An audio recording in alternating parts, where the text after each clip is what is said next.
there's a number attached to your age. Right now, a number that employers use, that economists track, that your neighbor probably Googles at 2 a.m. when they can't sleep. It's not your credit score, it's your expected income. And chances are, you're either way ahead of it or falling behind in ways you didn't realize were happening. By the time you're 35, the average American is supposed to be earning around $63,000 a year. Supposed to be. But here's what nobody mentions in those neat little charts. Half the people reading that statistic are below it. That's how averages work. And the gap between where you are and where that number says you should be is growing faster than it ever has. This isn't about making you feel bad. It's about showing you what's actually happening to income in America right now, who's winning, who's losing, and why the story you've been told about earning your way up might be quietly breaking down. Let's start with what we know. In 2026, the median household income in the United States sits at approximately $81,000. Median means half earn more, half earn less. That's the middle. But that number hides everything interesting, because income isn't distributed evenly across age. It rises, peaks, and then, depending on who you are, either plateaus or falls off a cliff. When you're 25, the average individual income is around $42,000. By 35, it jumps to $63,000. At 45, you're looking at roughly $72,000. Peak earning years hit between 45 and 54, where the average climbs to about $76,000. Then it starts to slide. By 65, you're back down to around $68,000. By 75, it's closer to $55,000. Those are the averages. Clean, predictable, the kind of numbers that get printed in reports and cited by financial advisors who tell you to save 15% of your income starting in your 20s so you can retire at 67 with a modest lifestyle and a paid-off mortgage. But here's the first crack in the story. Those averages are being pulled upward by a small number of very high earners. The median tells you where the middle is. The average tells you what happens when you throw a few billionaires into the mix. And right now, those two numbers are drifting further apart than they've been in decades, so let's go age by age and see what's really happening. In your 20s, you're supposed to be broke. That's the cultural script. You're entry level, you're learning, you're paying your dues. The average 25-year-old makes about $42,000. But that number gets weird fast when you split it by education. If you have a bachelor's degree, you're starting closer to $52,000. If you don't, you're closer to $32,000. That's a $20,000 gap right out of the gate, and it doesn't shrink. It grows. Here's what nobody tells you. Your 20s aren't just about earning less. They're about locking in your trajectory. The industry you enter, the city you move to, the first job title you accept, those decisions compound. Someone who starts at $55,000 in tech or finance and gets 7% annual raises will be earning $77,000 by 30. Someone who starts at $35,000 in retail or hospitality and gets 3% raises will be at $40,000. Same age, same effort, different worlds. By your 30s, the numbers start to look more respectable. $63,000 on average. But this is where the split becomes permanent. If you're in a high-growth field, software, consulting, healthcare, you're probably clearing $80,000 or more. If you're in a stagnant field, education, social work, most creative industries, you're fighting to break $50,000. And if you took time off for kids or care work, you've likely lost ground you'll never fully recover.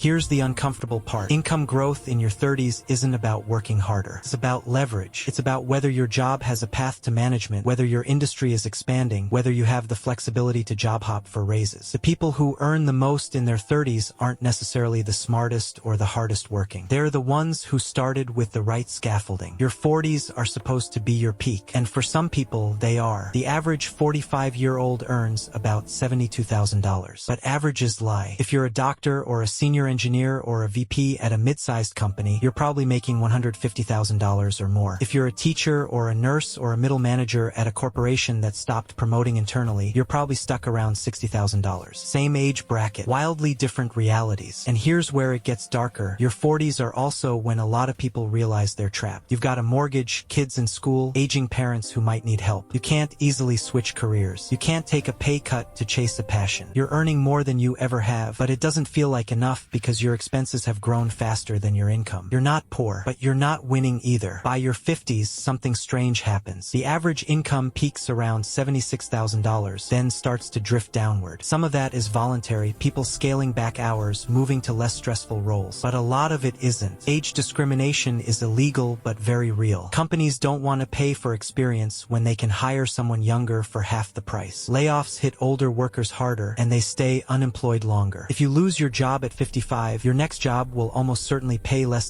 So what's actually driving these numbers? Why does income rise predictably for some people and stall for others? The traditional story is simple. You gain experience, you become more valuable, you earn more. But that story assumes a labor market that rewards experience. And increasingly, it doesn't. Here's what's actually happening. Income growth is no longer tied to tenure. It's tied to scarcity. If your skills are in high demand and short supply, you'll do well. If your skills are common or easily automated or movable overseas, you won't. It doesn't matter how good you are at your job. It matters how hard you are to replace. This is why software engineers in their 30s can earn $200,000 while teachers with the same experience earn $55,000. It's not that one job is harder or more important. It's that one is scarce and the other isn't. But here's the twist. Scarcity is temporary. The skills that are valuable today might be worthless in 10 years. AI is already replacing junior developers, paralegals, graphic designers, customer service reps. Not entirely, not yet, but enough to flatten wage growth, enough to make companies think twice about hiring. And this brings us to the second mechanism. Income inequality isn't just about the top 1% versus everyone else. It's about the top 20% versus the bottom 80%. If you're a high earner in your peak years, doctor, lawyer, executive, senior tech worker, you're doing better than any generation before you. If you're everyone else, your income has barely kept pace with inflation for the last 20 years. The average hides this. The average says things are fine, but the median tells a different story. Half of American workers earn less than $48,000 a year. Half. That includes people in their peak earning years. People who did everything right. Now let's talk about what you've been told versus what's true. You've been told that income grows with age. That's technically true, but the growth is slower than it used to be. Boomers saw their income double between their 30s and 50s. Gen X saw it grow by about 60%. Millennials? Closer to 40%. And early data suggests Gen Z might see even less. You've been told that education pays off. Does, but not as much as it used to. The wage premium for a bachelor's degree has shrunk from 80% in 2000 to about 65% today. That's still significant, but it's not the golden ticket it once was, especially when you factor in student debt. You've been told to work hard and climb the ladder, but the ladder has fewer rungs now. Most companies hire externally for senior roles instead of promoting from within. Middle management has been gutted. The path from entry-level to executive has more gaps than it used to, and the people who make it across are often the ones who jump ship every few years, not the ones who stay loyal. You've been told that your peak earning years are your 40s and 50s, and they are. But for a lot of people, those peak years aren't that much higher than their 30s. The curve has flattened. You're earning more at 45 than you did at 25, but not as much more as your parents did. Here's the thing nobody wants to say out loud. The American income trajectory, the idea that you start low, work hard, and steadily earn more until you retire, is breaking down. It still works for some people, but it's becoming less predictable, less reliable, and more dependent on factors outside your control. So what does this mean for the economy? For society? For you? First, it means the middle class is hollowing out. Not disappearing. Hollowing. The people at the top are doing great. The people at the bottom are struggling but stable. The people in the middle, the ones who used to define American prosperity, are getting squeezed. They're earning more than their parents did in nominal terms, but after you adjust for housing costs, healthcare, education, and childcare, they're often worse off. Second, it means retirement is becoming a fantasy for a lot of people. You're supposed to save 15% of your income for 30 years to retire comfortably. But if your income is flat or